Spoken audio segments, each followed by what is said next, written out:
Hola a todos, bienvenidos a una nueva edición de Diálogo. Les saluda Teng Ying desde nuestro estudio en Beijing.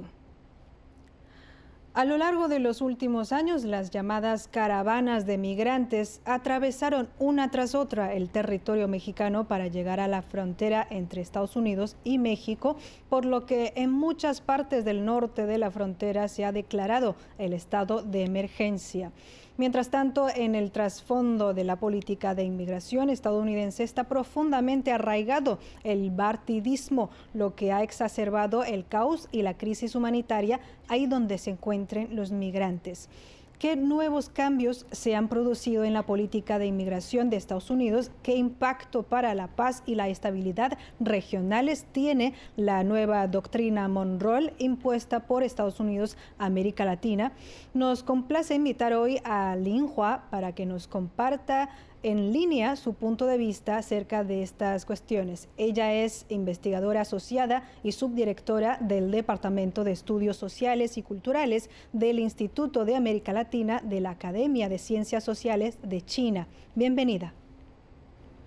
Muchas gracias, es mi placer.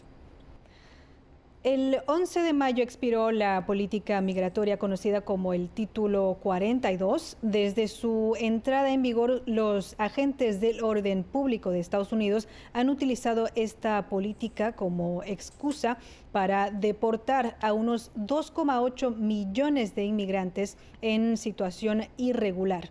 El gobierno estadounidense ha anunciado sucesivamente nuevas regulaciones de gestión de la inmigración fronteriza, aún más estrictas que el Título 42 en muchos aspectos.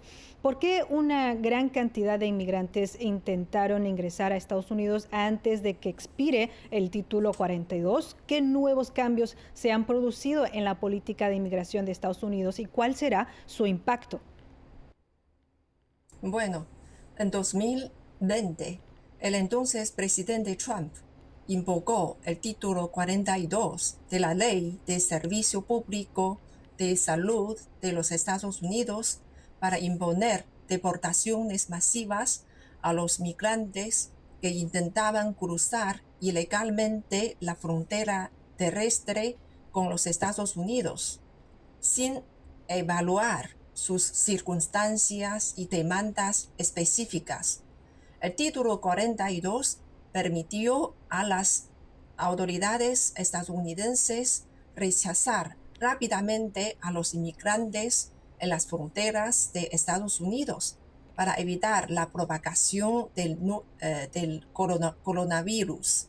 Como título 42 caducó el 11 de mayo de 2023, algunos temían que la inmigración fuera más difícil, mientras que otros creían que la frontera sur de Estados Unidos se abriría y la inmigración sería más fácil como resultado de la expiración del título 42. El título 42 no tiene consecuencias penales para los inmigrantes ni afecta a los procedimientos de inmigración posteriores.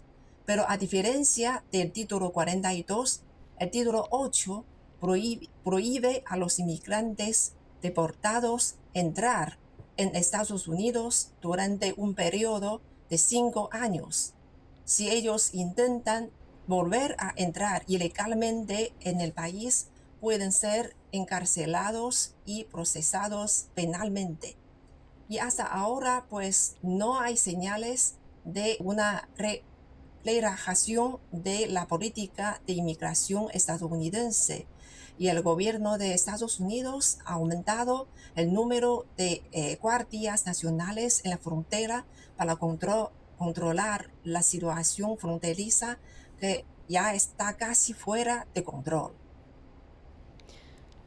De hecho, la Administración de Inmigración de Estados Unidos ha tratado durante mucho tiempo a los inmigrantes en la frontera entre Estados Unidos y México de manera dura e inhumana. Los inmigrantes son arrestados, detenidos, deportados y repatriados en gran escala. Los derechos humanos de los migrantes son violados y ocurren con frecuencia desastres humanitarios. Recientemente algunos migrantes colombianos deportados fueron sometidos a un trato cruel y humillante antes y durante el vuelo y algunos fueron esposados y encadenados.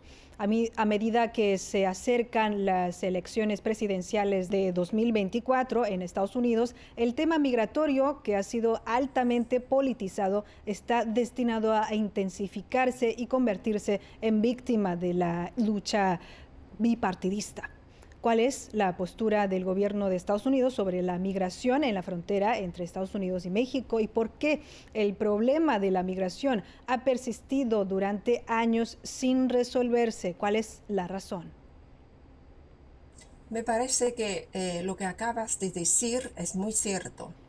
Hoy en día en Estados Unidos el tema de la inmigración se ha convertido en un peón de un juego de ambos partidos y el bienestar de la gente está secuestrado por intereses partidistas y no hay una estabilidad de las políticas migratorias.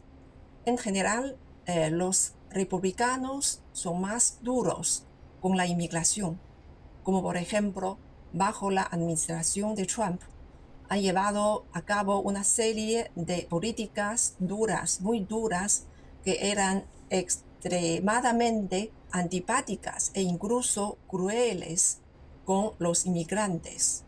Y cuando Biden asumió el poder, modificó las políticas de inmigración del gobierno Trump, pero en gran medida por razones de lucha entre partidos y política electoral, más que por preocupación por la inmigración. Así que en realidad ni los republicanos ni los demócratas tienen políticas prácticas que realmente resuelvan el problema de la inmigración. Y esta es una de las razones de la persistencia del problema de inmigración. Pero hay otra. Según las observaciones actuales, la mayoría de los grupos que intentan entrar en Estados Unidos directamente desde la frontera proceden de zonas de países de Centroamérica y Sudamérica. Por lo tanto, para resolver el problema de la inmigración, Estados Unidos debe cooperar con estos países, ¿sí? Sin embargo, durante mucho tiempo, Estados Unidos ha estado promoviendo la llamada doctrina Monroe en América Latina, obligando a los países latinoamericanos a seguir la voluntad de Estados Unidos. Así es, y hemos leído que el Instituto Nacional de Migraciones de México anunció que en el año 2022 se detectaron y auxiliaron a 2.115 personas extranjeras retenidas por delincuentes dedicados al tráfico de personas. Las pandillas y los cárteles de la droga parecen estar cobrando cada vez más a los migrantes para que viajen por México y luego los secuestran para pedir rescate. ¿Qué papel juega México como país de tránsito de migrantes y qué presión trae el problema migratorio a la estabilidad social de México y qué medidas ha tomado el gobierno mexicano? Como sabemos que México tiene una frontera de más de 3.000 kilómetros con Estados Unidos y es una parada obligatoria para los grupos de inmigraciones que entran directamente en los Estados Unidos desde la frontera. Y desde el año 2019, México ha tenido que soportar los problemas sociales derivados de la interceptación de un gran número de inmigrantes en su propio territorio. Las zonas fronterizas se enfrentan a presiones sin precedentes en materia de empleo, seguridad pública, medio ambiente, salud y prevención de pandemia, etc.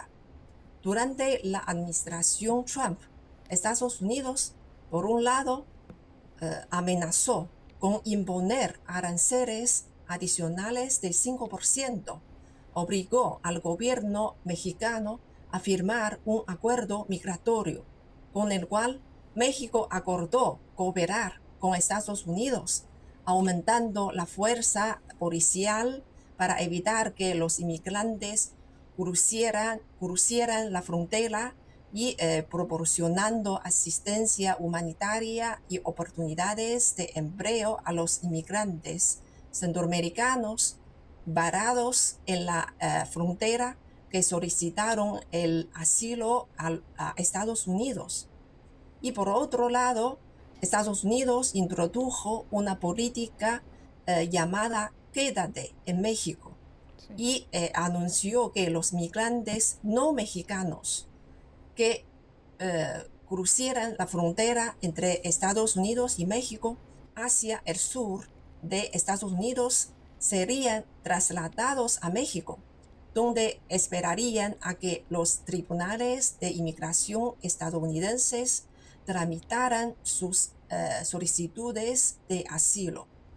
Pero debido a que México tiene una fuerte dependencia de Estados Unidos en comercio, inversión y control de drogas, solo puede adoptar una postura de compromiso y hacer todo lo posible para cooperar, aunque tiene muy grandes diferencias con Estados Unidos en materia de inmigración. Así es, y para evitar una gran afluencia de migrantes, el gobierno de Estados Unidos ordenó un aumento temporal de 1.500 soldados en mayo en la frontera sur. Actualmente hay 2.500 soldados de la Guardia Nacional desplegados en la frontera entre Estados Unidos y México. El gobierno estadounidense anunció recientemente que establecerá centros de asuntos de inmigración en Colombia, Guatemala y otros países y realizará una selección preliminar de solicitantes migratorios en el extranjero. Estados Unidos ha obligado a los países latinoamericanos a actuar de acuerdo con su voluntad a través de la intervención del poder, la coerción y la inducción. Cada vez más países latinoamericanos dicen no a Estados Unidos, sentenciando a muerte la nueva doctrina Monroe en Estados Unidos.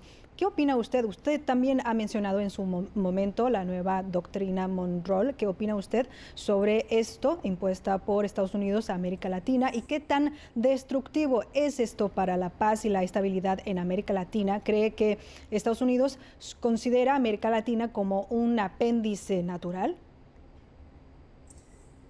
Bueno, el secretario de Estado de la administración Obama, John Kerry, declaró el fin de la doctrina Monroe, dando una falsa impresión de que la política estadounidense hacia América Latina cambiaría.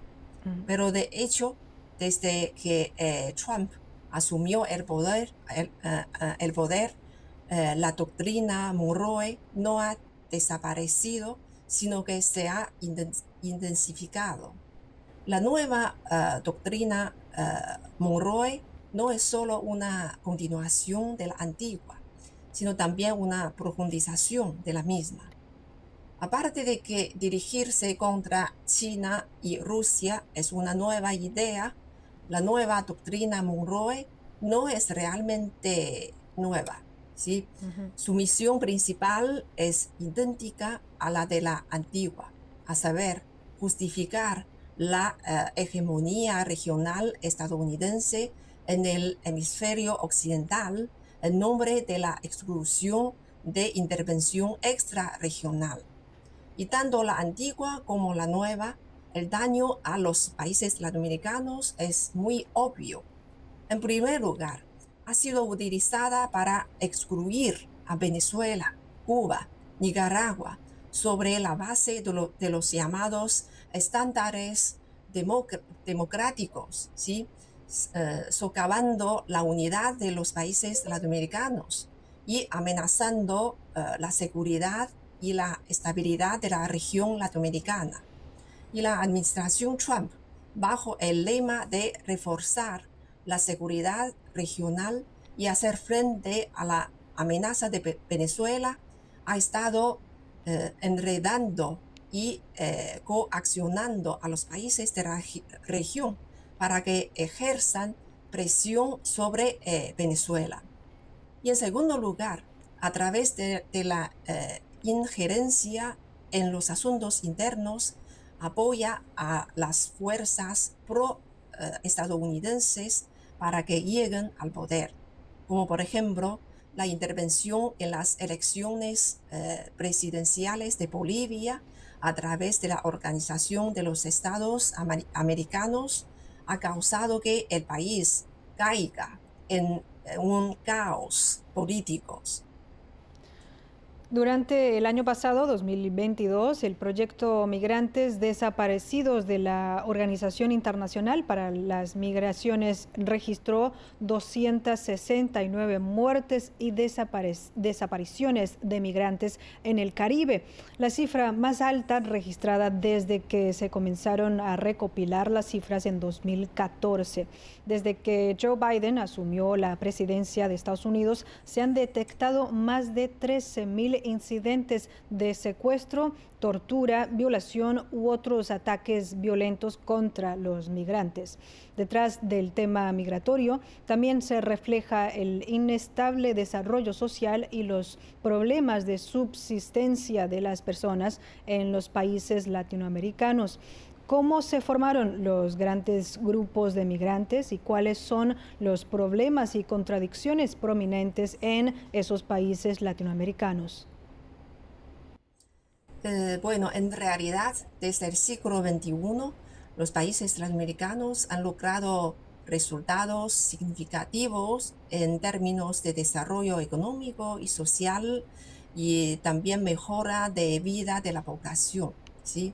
Sin embargo, después del año 2014, con el fin del boom de las materias primas y el deterioro del entorno económico exterior, los países latinoamericanos generalmente se enfrentan a problemas como la falta de impulso al desarrollo y contradicciones estructurales prominentes, tales como el bajo nivel de industrialización, la fuerte dependencia externa de la economía, la falta de capacidad de creación de empleo formal, la pesada carga de deuda y la gran brecha entre ricos y pobres. Sí. Y desde el estallido de la pandemia, el desarrollo económico y social de la mayoría de los países latinoamericanos se ha visto muy afectado y las condiciones de vida de las clases populares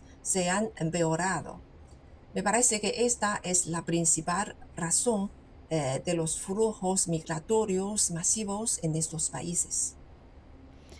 Y el presidente de México, Andrés Manuel López Obrador, ha enfatizado repetidamente que el desequilibrio en el desarrollo económico entre Estados Unidos y los países latinoamericanos es la raíz del problema de la migración. Muchos migrantes en la frontera entre Estados Unidos y México provienen de América Central y otros países de América del Sur. Estados Unidos es el inventor y maestro de la diplomacia coercitiva.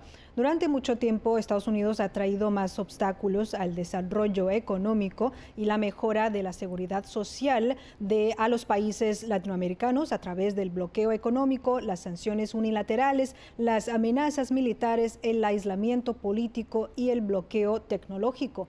¿Qué sanciones injustas y diplomacia coercitiva ha impuesto Estados Unidos a los países latinoamericanos según sus observaciones y cuáles son los efectos negativos? Hay demasiados ejemplos de este tipo y he mencionado algunos de ellos, ¿sí? Sí. Pero lo que me gustaría subrayar es que la diplomacia coercitiva es una característica de la diplomacia estadounidense. El embargo económico de Estados Unidos contra Cuba, por ejemplo, que ha durado más de 60 años, ¿sí? Es el acto más atroz de todos. El embargo ha causado enormes pérdidas económicas y un grave desastre humanitario para Cuba. Así es. Y además, desde el año 2006, Estados Unidos ha impuesto sanciones a Venezuela para impedir que el país acceda al sistema financiero estadounidense. Las sanciones estadounidenses han provocado un duro golpe a la economía venezolana. Como sabemos que la principal industria y sustento económico de Venezuela es el petróleo, pero bajo las sanciones de Estados Unidos, la producción de crudo de Venezuela ha caído de casi 2,5 millones de barriles diarios en 2016 a solo 300.000 barriles diarios en 2020. Y esta es una de las principales razones de la contracción grave de la economía venezolana y la oleada de emigración desde ese país en los últimos años. No cabe duda de que la diplomacia coercitiva de Estados Unidos no solo repercute en la globalización e integración económica, sino que obstaculiza gravemente el desarrollo de los países en desarrollo y agrava la división y la oposición de la humanidad internacional. Y además del problema de la inmigración, existen muchos problemas sociales destacados en Estados Unidos, como la proliferación de drogas y el caótico manejo de armas. ¿Qué daño le han causado a América Latina? Y el unilateralismo de Estados Unidos ha llevado a la recesión económica y al malestar social en los países latinoamericanos. ¿Qué opina usted al respecto?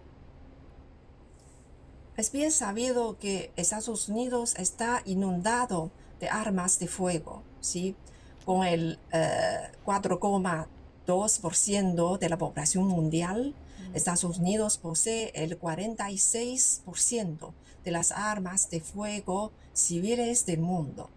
Y otros países de América han sufrido la proliferación de armas durante mucho tiempo debido al control extremadamente laxo de las armas de fuego en Estados Unidos.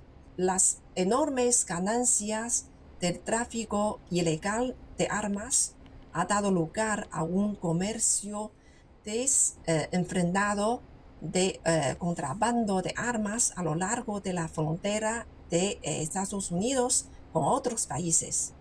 Y según las cifras del gobierno mexicano, cada año se introducen de contrabando en México más de 500.000 armas procedentes de Estados Unidos, y el aumento de la tasa de homicidios en América Latina también está directamente relacionado con la violencia armada.